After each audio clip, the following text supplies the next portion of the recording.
بسم اللہ الرحمن الرحیم۔ شروع کرتا ہوں اللہ کے پاک نام سے جو بہت بڑا مہربان نہایت رحم والا۔ دوستوں، بہنوں، بھائیوں، بزرگوں، السلام علیکم ورحمۃ اللہ وبرکاتہ۔ ہمارے اسلامک چینل میں ہم آپ کو خوش آمدید کہتے ہیں، جہاں پر ہم اسلامی تاریخ کی نمایاں اور بامعنی واقعات بیان کرتے ہیں۔ آج کے اس خصوصی سیریل میں ہم آپ کے لیے پوشیدہ، حیران کن اور فکر انگیز سوالات لاتے ہیں، جس کا ہم بیان کرتے ہیں جوابات کی شکل میں، جو اسلام کو گہرے اور بامعنی نقطہ نظر سے سمجھنے میں ہماری مدد فرماتے ہیں۔ آج کی اس ایپیسوڈ قسط میں ہم ایک بہت ہی اہم اور دلچسپ سوال کا جائزہ لیں گے۔ سوال یہ ہے کہ پہلی وحی کس نے لکھی تھی؟ اس کو صحیح طور پر سمجھنے کے لیے ہمیں نزول کے پہلے لمحے کی طرف واپس جانا ہے، جب غار حرا میں نبی کریم صلی اللہ علیہ وسلم کو قرآن پاک کی پہلی آیات مسحور ہوئیں۔ یہ ایک طاقتور اور زندگی کو بدل دینے والا لمحہ تھا، جو تمام انسانیت کے لیے الہی رہنمائی کا آغاز ہوا تھا۔ جب پہلی وحی نازل ہوئی تو رسول پاک صلی اللہ علیہ وسلم غار حرا میں تنہا تھے۔ جبرائیل علیہ السلام نے پیغام دیا اور اسے پڑھنے کا حکم دیا۔ یہ پہلی آیات اسی لمحے فوراً نہیں لکھی گئی تھی، اس کی بجائے وہ نبی کریم صلی اللہ علیہ وسلم کے ذریعے حفظ کیے گئے تھے، کیونکہ وہ ایک غیر معمولی حافظ رکھتے تھے۔ حضور پاک صلی اللہ علیہ وسلم غیر معمولی حافظہ رکھتے تھے، اور اللہ تعالیٰ کی طرف سے اس پیغام کو مکمل طور پر محفوظ رکھنے کے لیے منتخب کیا گیا تھا۔ یہ سمجھنے کے لیے کہ ایک اہم نقطہ ہے، قرآن پاک کو کاغذ پر لکھنے سے پہلے دلوں میں محفوظ کیا گیا۔ نبی کریم صلی اللہ علیہ وسلم پر ہر لفظ کو بغیر کسی تبدیلی کے بالکل اسی طرح حفظ کر لیتے تھے جس طرح وہ نازل ہوا تھا۔ وحی کے بعد جب بھی کوئی نئی آیت نازل ہوتی تو نبی کریم صلی اللہ علیہ وسلم انہیں اپنے صحابہ کو سناتے۔ ان میں ایسے افراد بھی شامل تھے جو لکھنے میں ماہر تھے، اور یہ صحابہ کرام وحی کے کاتب کے طور پر بھی جانے جاتے ہیں۔ ان میں سب سے زیادہ مشہور زید بن ثابت تھے، جنہوں نے بعد میں قرآن پاک کی تعلیف میں اہم کردار ادا کیا تھا۔ دیگر صحابہ کرام جیسے حضرت علی ابن ابی طالب کرم اللہ وجہہ اور عبداللہ ابن مسعود بھی وحی لکھنے اور محفوظ کرنے میں شامل تھے۔ یہ صحابہ کرام اس وقت جو بھی مواد میسر آتا اس پر نازل شدہ آیات لکھتے۔ اس میں چمڑے کے ٹکڑوں پر ہڈیوں، پتھر اور کھجور کے پتوں پر یہ لکھا کرتے تھے۔ اگرچہ یہ مواد سادہ تھا، لیکن قرآن مجید کو لکھنے اور محفوظ کرنے میں بہت احتیاط برتی گئی ہے۔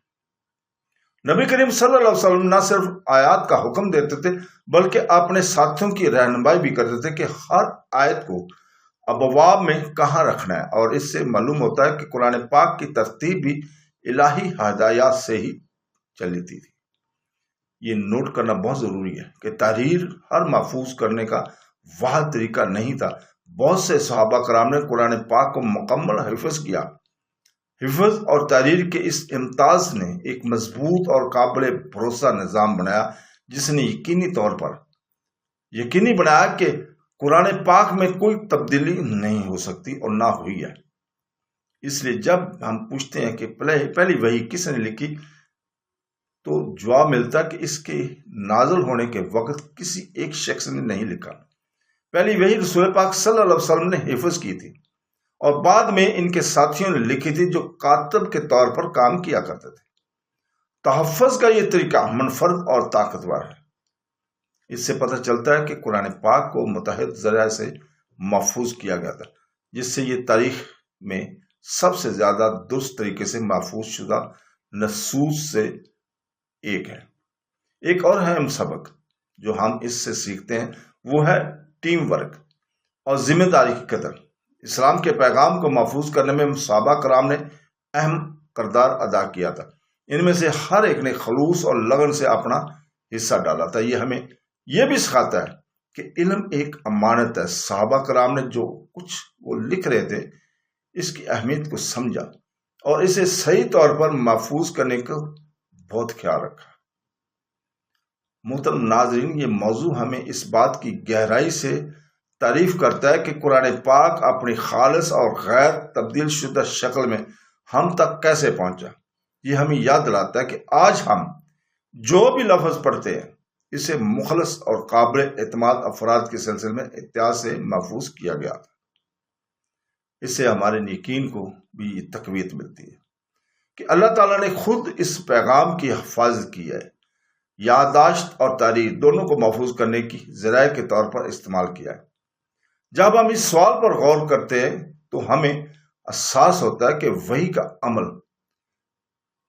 عمل محض ایک لمحہ نہیں تھا، یہ ایک لمحہ نہیں تھا بلکہ ایک مسلسل اور احتیاط سے رہنمائی والا سفر تھا، جس نے اس بات کو یقینی بنایا کہ اسلام کا پیغام تمام نسل تک محفوظ رہے گا۔ اسلامی تاریخ کے حیرت انگیز واقعات ہماری سیرت کی یہ قسط دیکھنے کے لیے ہم آپ کا شکر ادا کرتے ہیں۔ ہمارے ساتھ جڑے رہیں، کیونکہ ہم اپنی آنے والی اقساط میں اسلامی تاریخ سے مزید بامعنی اور پوشیدہ سوالات کو تلاش کر کے لائیں گے اور ان کے جوابات کو ہم یہاں پہ بیان کیا کریں گے۔ ہر واقعہ ایک نیا سبق، ایک نئی بصیرت اور ہمارے ایمان سے گہرا تعلق لاتا ہے۔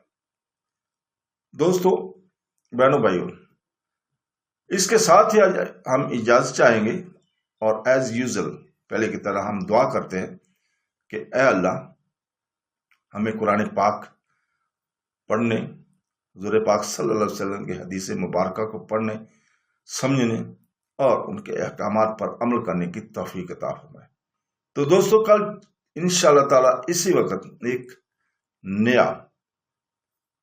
نیا جو ہے سبق لے کر آئیں گے، نیا ٹاپک جو کہ ہے روح کی نوعیت کیا ہے، روح کیا ہے، اس کے اوپر ہم کل انشاءاللہ تعالیٰ اسی وقت بیان کریں گے۔